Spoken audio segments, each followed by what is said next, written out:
Okay, good afternoon. It's a pleasure for me to introduce the following speaker. She is Malin Syrstad, a professional who has worked with local, national, and international news for more than 30 years now, Almost 30. Almost 30 at SVT, where she has held different positions as a reporter, editor, and studio host.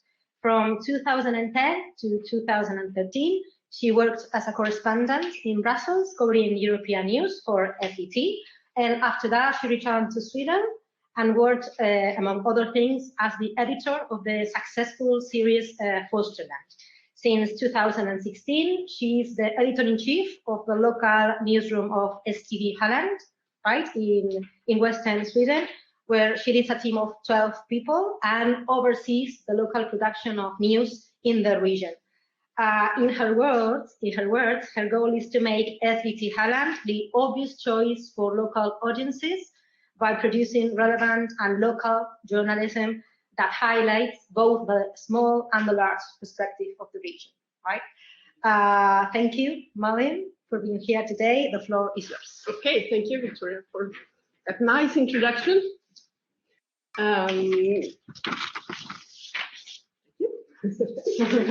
It's really a pleasure to be here. And talk about this, and to be in Vigo and see Vigo. As said Victoria, I used to work as a European correspondent during the financial crisis. So I went to Spain a few times, among other countries, of course, but never to Galicia. So I'm glad to be here. Okay. I already got a nice introduction, but so very brief. I worked at the Swedish public television, SVT, for all my life, almost all my professional life, at least. Local and regional news from 1994, and as European correspondent during the financial crisis. This is me in Amsterdam, 2013, when Queen Beatrice abdicated and the new king, her son, took place. But working as a European correspondent during the financial crisis, I would say that 98% of my stories were about problems. Maybe this specific day was the exception, one of the 2%, maybe. There were not many solutions. I didn't do stories about solutions, and that's what I'm talking about today. Yes, of course. And then I was editor-in-chief for Fosterland, the documentary series, on the nationalism in Europe, and that gave me the opportunity, or I would say the format gave the opportunity to give a bit more nuance. Each episode was an hour. It's easier, sort of, to give nuances than if you do local news of a minute and a half. And since the 2016, I've been editor-in-chief for SVT Halland, where I work now. This is my newsroom, part of it. They are young, they are digital, and they are mojo. And they are excellent, and I'm, of course, not biased. This is what I'm going to talk about today. Why constructive news? And why is it a key part of SVT's strategy for the future? What is it? I'll give you some examples. I'll show you 3 video clips of about a minute each. I'll talk about how we do it at SVT, and I look forward to your questions, either after or during. Don't hesitate to interrupt me and ask me something. And I'm also interested in knowing what your experiences of constructive news or solution-based journalism. or what you think about it. Okay, this is what we see in the news every day, right? It's war, it's conflict, it's violence in Ukraine, in Gaza, and Yemen, in our home countries. It's famine and people in economic deprivation. And it's pollution and climate change. We see it every day. Because problems, that is by tradition, the pure definition of news, right? Simply what the news story is. I know that. I've done that for almost 30 years. So what's my point? What should we do instead? Should we talk about kittens saved from trees? Instead, celebrities, glitz and glamour, report on who won the European Song Contest, run from Malmö, Sweden this year. Or maybe do some tests of makeup. And should we not ask the difficult questions anymore? Of course not. That's not what I'm saying. Because war, climate change, accidents, or trains not going, all sorts of problems, that is of course still news. And this is what we have to and should report on, but we also have to go beyond the problems and also give solutions to the problems, be useful to the consumers and give hope. Because there are solutions, there are hope, and there is utility. We can be useful for the audience. All that is also part of the news stories.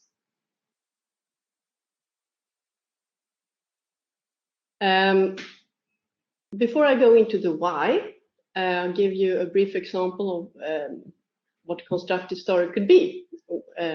One done by my newsroom. We had reported that swimming skills among children in a specific school was very low. It was a school with a high proportion of children with foreign background. A year later, the reporter wanted to follow up on the story. Sometimes we forget to follow up on stories. I'm sure you know that, but this time we did. And she found out that there was a project to give extra lessons once a week for the children who needed it. And it turned out that the 46 11-year-olds who couldn't swim had gone down to 4. So that is one example of a constructive news story. Why?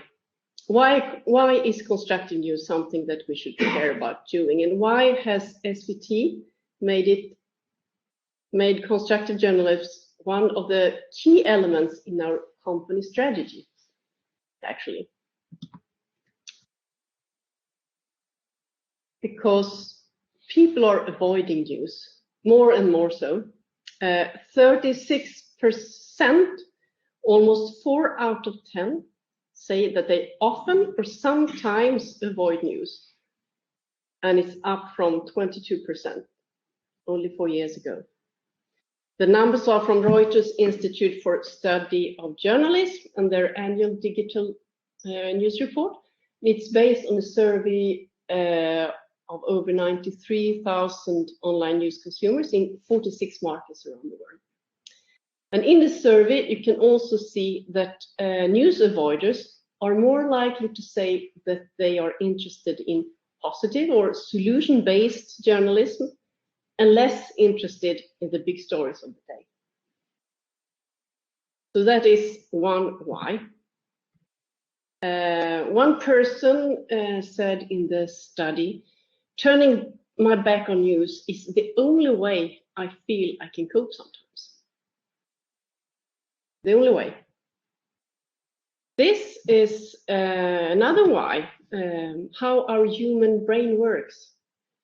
In case of negative information, the brain reacts with attention. We pay more attention to negative information, and it sticks to our brain when information is negative. And people tend to exaggerate what is perceived as threatening and dangerous. This is also why, this is also another reason. Many public media organizations worry most about news avoidance amongst the young people. SVT had a youth barometer made, and it focuses partly on Generation Z, born between 1996 and 2010. So they're between 14 and 28. It's they call it the anxious generation in the study, with gloomy faith in the future, thirsting for security. And they worry about economy today and in the future, the chance of getting an apartment or a house of their own. They worry about local and global conflicts, over the overall direction of society, going in the wrong way, I think. And a lot of them experience stress and problems with their psychological health. And these, getting a bit slow here, these are our future news consumers. We know that. And they tend not to go to us for news because they have social media for updates. So we need to do something to make them come to us. And we, SVT, think that one way of doing it is to meet their need for hope and for faith in the future. So this is another why.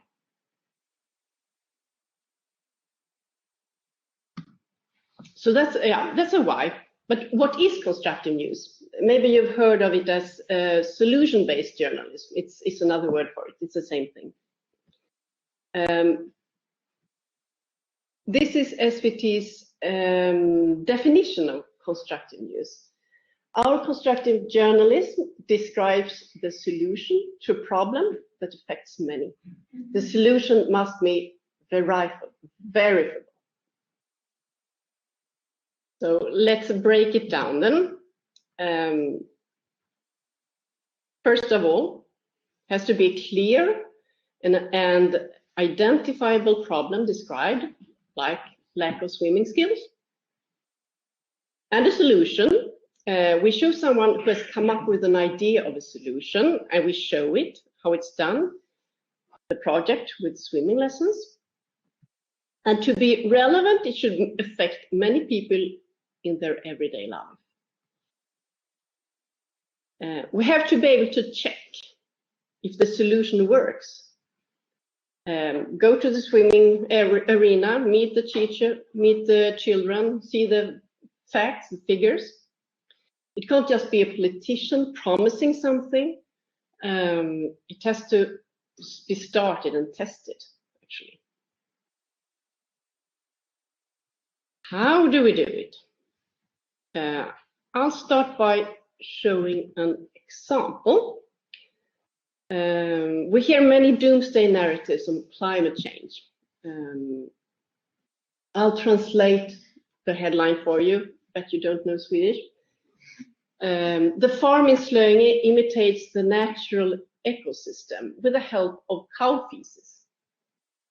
Okay, problems, we have the problems, CO2 emissions, motor vehicles and cows. They are dependent, the farmers are dependent on other countries for feed, and they have high costs, diesel and feed. Solution, regenerative agriculture, to utilize nature's resources and improve them. It's about a farmer who uses nature's own resources on his farm. Kom då! Tyvärr är vi. Do you hear that? Is it okay? Because it's from this. Yeah, okay, good. Sorry. Kom då! Tyvärr är vi beroende av andra länder, och jag känner att vårt sätt att bedriva lantbruk på är ändå ett kvitto på att det går att göra utan att vara beroende av andra.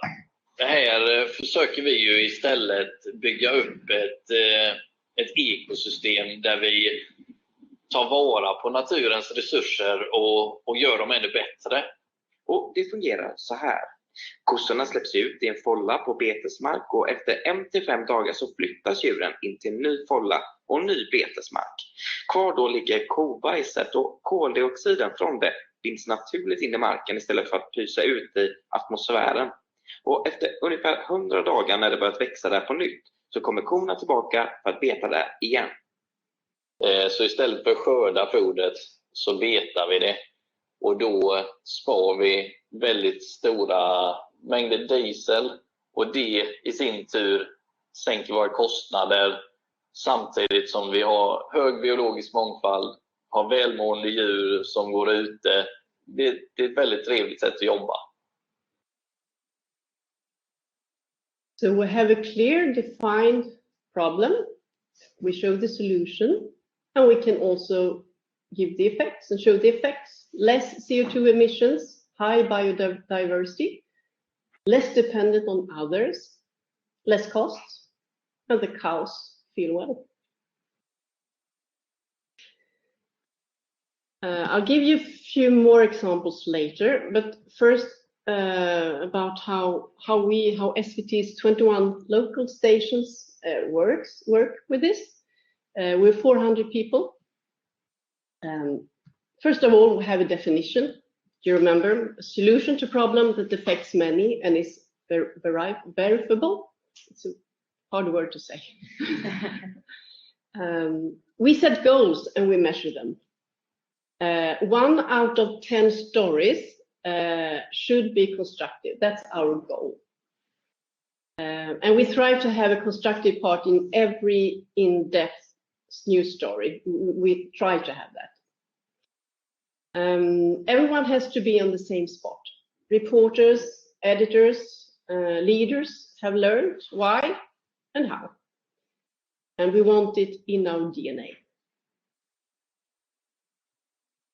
It's a real part of the everyday life in the newsroom. We talk about in the morning meetings, when we discuss ideas and when we decide on what to do.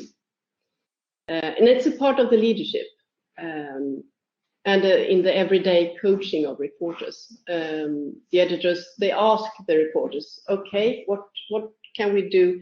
Is there a constructive part in this story? Has anyone come up with a solution? To all ideas, actually. And important, we follow up. Did we fulfill our goal? 1 out of 10, remember? What stories did we do yesterday? What stories did we do last year? Did they reach the audience? Look at the figures, the rates. Okay. Any questions so far?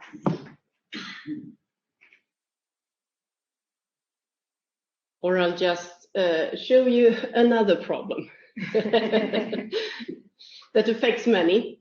The rising figures of youth unemployment.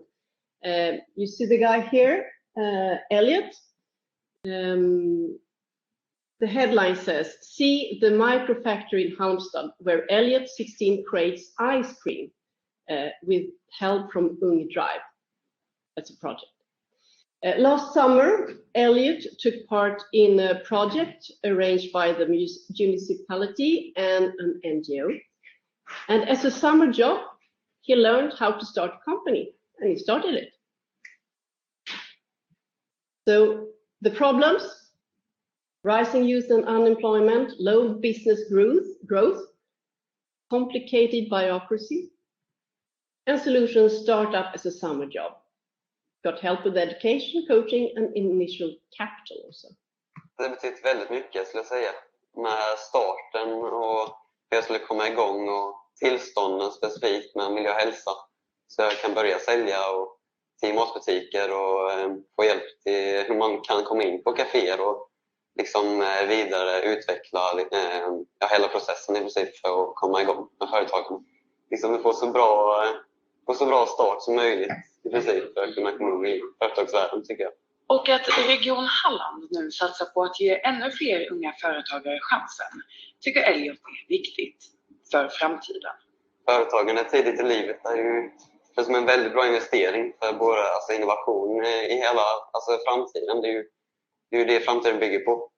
Och att kunna stötta fler som kan börja med det, som möjligtvis aldrig har startat annars, är en väldigt bra satsning, tycker jag. Vad tänker du att det spelar för roll att man får chansen att komma igång så tidigt i livet? Alltså, i tonåren skulle jag nog säga att man påverkas väldigt lätt. Jag påverkas väldigt mycket nu av vad jag gör nu. Jag tror verkligen det kommer att sätta grunden av vad jag gör i framtiden. We have a clear problem, we have a solution, and we can show the effects. He could start his own ice cream factory business. Many other young people will have the opportunity and inspiration. The project will run also this summer. Knowledge, know-how, incentives to lower youth unemployment, and incentives to more startups, new business. And together with this story, we had a story where we described the problem, the figures of youth unemployment going up. So this was not the only story that day. It was the example, the constructive example. Okay, another problem, deep fake and digital crime.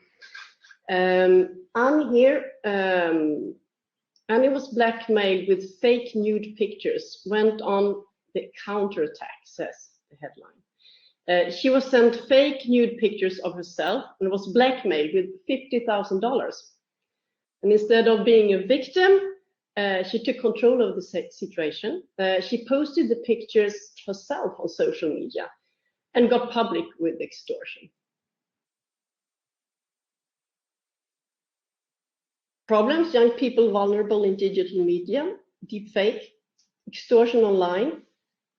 And there was a solution to take control of the situation, go public, give advice, and report to the police. Det ser ut som jag. Alltså det ser verkligen ut som jag. Och det är ju mina bilder. De är ju tagna på, alltså allting förutom min kropp är mina bilder.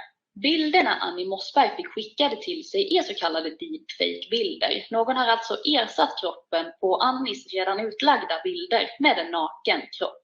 Och för Annie var det aldrig något alternativ att betala. Istället så strök hon över bröst och kön på bilderna och la ut dem själv. Jag ville ta tillbaka makten över situationen. Därför att man kan känna sig så otroligt maktlös. Men också för att jag hade inte på det här sättet. Och jag vet att det finns andra personer som är yngre som nog hade känt både ångest och en rädsla för detta.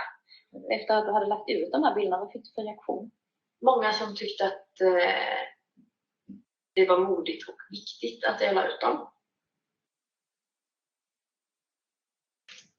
We have the problem, we have the solution, and we see the effects. She got rid of the perpetrator,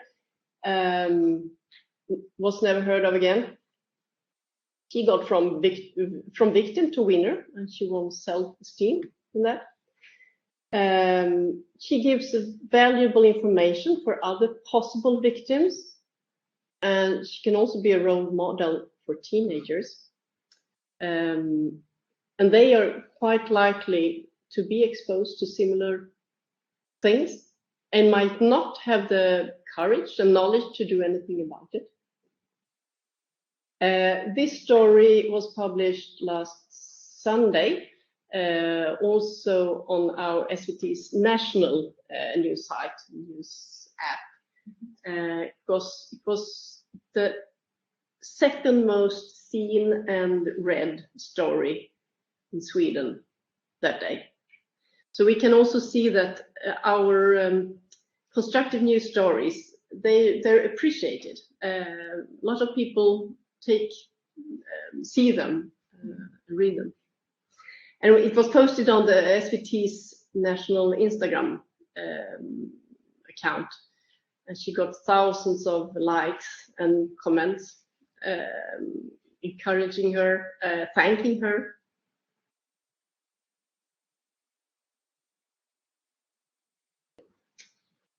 This is another way of describing constructive news, the tempus.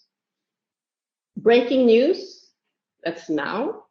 Investigative journalism, that's yesterday. Constructive news, that is tomorrow. The goal is to engage and give perspectives. It answers to the questions, what now? What's the next step? And hopefully it makes people curious, and it focuses on solutions and best practice. So I think this is quite a useful picture. It has been to me, at least.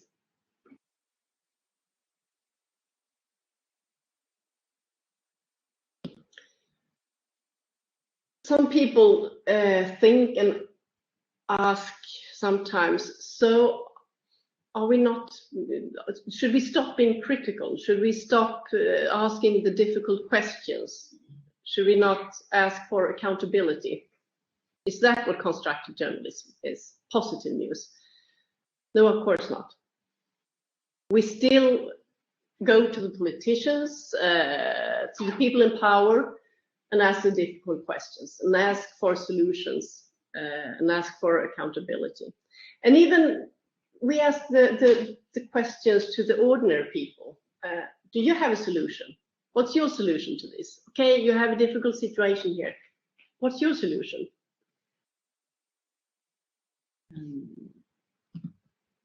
And you can also give, constructive news is also perspectives. You can ask a question, okay, you disagree about this, but what can you agree on? That's another way of being constructive. You don't stop at the problem, you take it one step further.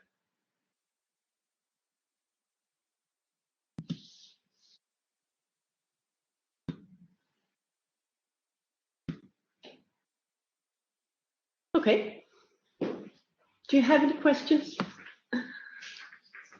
Can you define a percentage of constructive news within the whole of the news flow?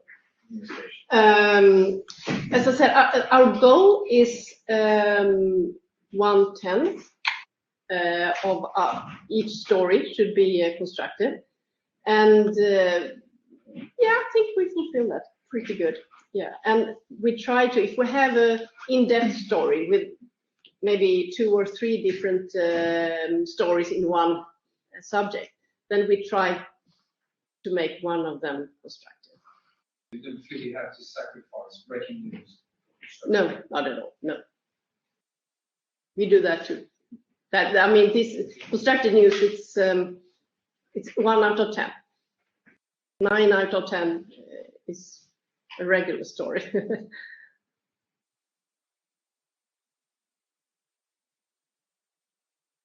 Thanks, Malin. That's a fantastic presentation. It's so encouraging. But just sort of following up on the panel said there, really, I think this isn't, I'm sure you're aware of this, but one of the things that fascinated me was I did some work around reporting on terrorism. Yeah. And obviously it's not a very happy story to cover. But it's really interesting how newsrooms were trying to report it in a different way, which could be described as constructive, or at least not destructive. You know, so in a way, you can have elements of being more constructive, even in a regular story, rather than saying, here's our constructive story, here's our normal story.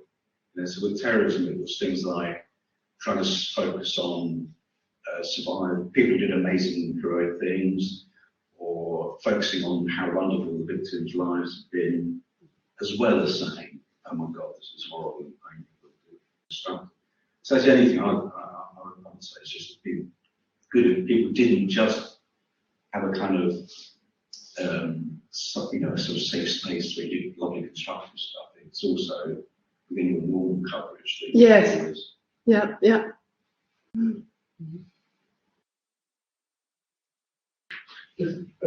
Following the same, could constructive news could be stuck in the problems like the Gaza reporting, let's say, what to name genocide or not, let's say, or who is the terrorist? The BBC dilemma, they avoiding the redundant words in reporting, but actually the public and audience also reacted in sometimes and says we need to name things with the right name. But what is the right name in these big stories regarding the philosophy of the mindset of the constructive news? I didn't quite get the question. The question is what is constructive if you don't call the Israeli intervention in Gaza genocide? Is it a matter between two of us because we are thinking different, or we have some professional standards what to name the things in our report? I think you have to be able to have two thoughts in your head at the same time. I don't know what's your answer to it. What would you say? My answer is that actually we have the, let's say, international laws, we have the declarations, we have the documents accepted with some agreement of the world's big powers and nations who define what is genocide, what is the war, what is the crisis, what is the terrorism, and if we need to name something with the right name, we have to do it. Should we do so? Yeah, it's a good question. Usually don't, but never mind. You know, it is like it is the same like the fake news we had discussion last night. Actually, the first meaning of the fake news was this ironic treatment of the usual boring news of the corporate TV networks in the United States. Stephen Goldberg, John Oliver, and others started to do it. But now we are all in definition of the Donald Trump, that fake news are lies. And we just forgot on the 7 previous meanings of the same phrase. Because in Turin, during the pre-Italy 2007, colleagues from the biggest 24-hour news channels discussed the issue and find that the cultural differences allowed us to name things in different ways. But also the result of it is the two-speed information and two-speed journalism and two-speed media practices in the world. And nobody of us don't want to be in this slower line of the news and journalism. Yes, I was thinking there is no a change about what we call news and what we call information. At least in Argentina, we have conducted some research. And when young people talk about information, they are seeking memory, for example. They are thinking about what is the best place to go for dancing. And so maybe when we talk about new appointments, we are thinking about the bad news.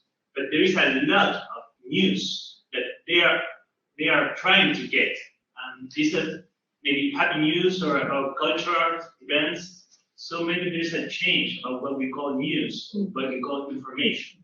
Being useful yeah. to the consumer. Malin, I have a question. Yeah. When you're talking about constructive stories, do you get involved all the team, like all the workers? Yeah. Okay. We do. Of course, there are always some reporters who are more into things and do it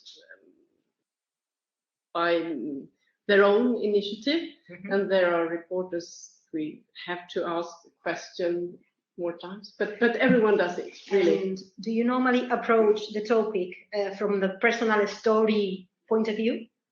Or often we do that. Yeah, because we have seen yeah, some examples. yeah. Not always, but often. Yeah. But you combine that with a little bit of information, right? A piece of information, a previous one, and after that, maybe the personal story. Yes, yeah. So the first story could be the facts or something describing the problem. And there could be a third story, asking the tricky questions to the politician. I have a question. I'm curious about whether there's room for citizen participation in raising problems. And you mentioned the morning meetings with the editorial team deciding which topics could be dealt with. Is there room for the editorial team to consider problems that are put on the table by citizens themselves, by audiences that might not be maybe in the minds of the journalists, but might be in the minds of many of the citizens? Have you considered the option of asking people what solution do you want us to explore and to bring to you? It's a very good question, a very good idea. Sometimes we try to. We go out to, we take time to go out to the audience and ask them questions. Sometimes when we do a story, we meet people, we do the story, and after we ask them, what's important in your life? What are your big issues? In Spain, there is interest for constructing news, but I think that only one voice that talks properly. His name is Alfredo Casares. Okay. And we say that journalists, there is a confusion in journalists between constructive journalism, solution journalism, and positive news. Yeah. Do you think so? I do. Yeah. I think it could be the same, but I mean, positive news, that could be the kitten saved from a tree.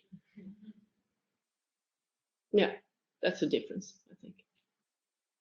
I have a question because I don't know how to explain, I hope you understand me, but how do you manage what is information and what is not information regarding what the colleague from Argentina said? In my experience as a teacher, sometimes students or focus target doesn't know, the difference between information and native advertising. They used to think that are quite the same, and then this is not information, this is promotion, this is advertising, but it's other format of advertising that is like, it's dressed like information, but it's not. So this kind of information is sometimes it's like from this approach because it tries to give solutions. Yeah. And yeah, I get that. And especially since they're on social media and everything's mixed. We're lucky, in my view, in SVT, we don't have commercials. So if you're on our platform, you know it's not commercial. Or advertise, yeah. But of course, on social media or yeah, it's difficult to know the difference sometimes. Malin, have you analyzed what kind of topics do you cover the most when talking about constructive pieces on you? I would say, I'm just thinking now. I'm guessing. I think climate change, and last winter when the energy prices were very high, it was topics on that. We could show advice. This is how you lower your energy costs. Look at this family, they did this and this to lower their costs. So that's being useful also to the audience. So energy, climate change, economy, employment. Okay. Yeah. Yeah. Things that engage people in their everyday life. Any figures how many people came back to the news because you have constructive news? That's a good question. Some share of constructive news. I can't say. I wish I could, but I can't. We did some research last year. It was basically Guardian's coverage of climate change. And they gave us some statistics that they don't normally make public. It was interesting that the articles that were purely fearful got slightly more clicks. They got more clicks. But the articles that had an element of constructive journalism in it, they were much more read. Okay. So if you want to get a click, you go, whoa. If you want to get people to actually pay attention, then this is kind of logical when you think about it. You know, that if you say there's a terrible thing, but here's something interesting, positive, you're much more prepared to actually spend your time looking at it. And so that's the same with you, could be. Yeah, we haven't. It's difficult to measure. Yeah, it is. It is. But what we can see is that people are interested in constructive news and in the stories that we do that are constructive. Fewer people will actually watch that video, but they will watch it more. Maybe, so yeah. Instead of, when we think about what is success, it's not always about the overall number. It's perhaps the time spent. Yeah. Or the impact you have.